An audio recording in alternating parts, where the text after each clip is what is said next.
Hey, what's up, guys? Welcome back to my podcast. I'm Brayden McClain, and today I'm talking about how should you train your dog. So first, there are many techniques passed on from people that tell you the best way to get your dog not to do something. Today I'm teaching you about the most common methods for how to train your dog, as well as what techniques not to use. To start off, there are two common methods.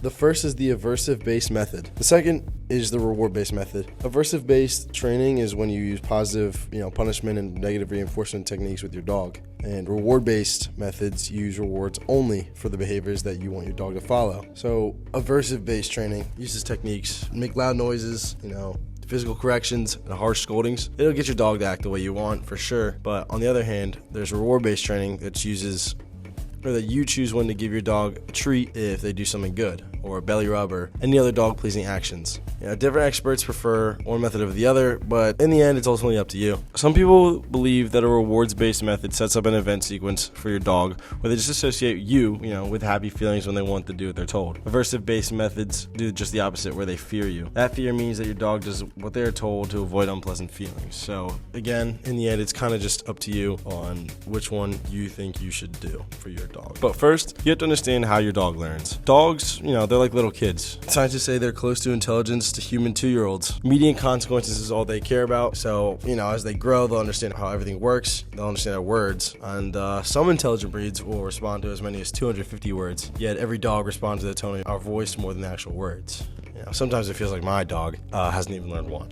He just does not listen at all. But most people believe there are 3 types of dog intelligence. There's instinctive, adaptive, working, and obedience. Instinctive learning is when your dog learns the behaviors they were bred. Adaptive learning is how well your dog learns from the surroundings and the environment around them to solve the problems. Working and obedience are how well they learn the task and command that you teach them. To get your dog to be obedient, you should focus on training that uses obedience techniques and the specific behaviors that you want from them. Both aversive and reward-based training, in my opinion, have proven to work. My mom and stepdad actually use aversive for our dog at their house, and I think it's worked on him. He listens. He knows what to do and what not to do. And then my dad and stepmom, they 100% use the treat-based method or the reward-based method. Whenever he does something good, they give him a treat. But my stepmom, she gives him too many treats. So in consequence, that dog has to go on a walk much longer, than it has to, because he is getting big. Obedience training rewards. Dogs are smart enough to learn the behaviors that you want them to have. They're also smart enough to learn what they can get away with. If you're wondering how to train a dog with a specific behavior, one of the most effective methods is giving them treats, praise, or even affection. You have to remember the best reward to give them is what they want the most. If they're food motivated, treats might work better than praise. If they crave, attention from you, and affection might just be the best reward. The main point is to focus on is consistently. You have to consistently give your dog rewards for the behavior that you want. Do not reward the behavior that you don't want, obviously.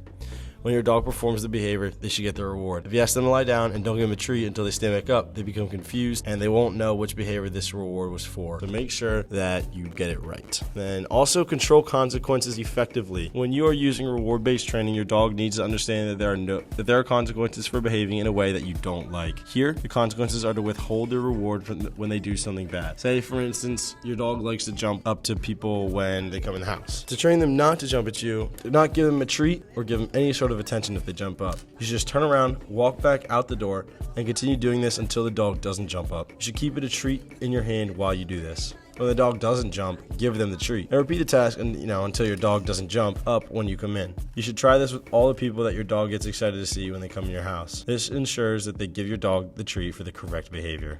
But always keep in mind, when you're teaching your dog something new, remember that they have the attention span and the intelligence of a 2-year-old. Your training sessions should be short and to the point. Limit them to 15 minutes. Focus on one task or behavior so that they do not become confused. Make sure that you're using the same commands for the behaviors that you want. If you use the same word but insert it into different sentences every time you say it, your dog may not understand. For instance, if you want your dog to lie down, you'll confuse them if you say lie down one session and then say blah blah blah, lie down or no treat later in the day. They might not know what to do because you're using different words. That's all I have today. Thank you so much for listening and have a good evening.